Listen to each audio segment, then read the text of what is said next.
உடல்நலக்குறைவால் சிகிச்சை பெற்று வரும் முதலமைச்சர் ஜெயலலிதாவை பார்ப்பதற்கு காங்கிரஸ் துணைத் தலைவர் ராகுல் காந்தி அப்போலோ மருத்துவமனைக்கு வந்தார். சிறப்பு விமானம் மூலம் சென்னைக்கு வந்த ராகுல் காந்தி விமான நிலையத்திலிருந்து காரில் கிரீம் சாலையில் உள்ள அப்போலோ மருத்துவமனைக்கு வந்தார். அங்கு முதலமைச்சர் ஜெயலலிதாவின் உடல்நிலை பற்றியும் அவருக்கு அளிக்கப்படும் சிகிச்சைகள் குறித்தும் மருத்துவர்களிடம் கேட்டறிந்தார். பிறகு அதிமுகவின் முக்கிய நிர்வாகிகளையும் சந்தித்து முதலமைச்சரின் உடல்நிலை பற்றி விசாரித்தார்.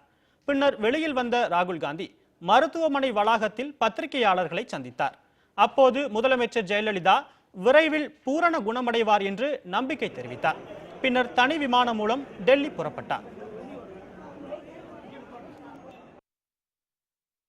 Because I wanted to give my support and the Congress President's support to the Chief Minister.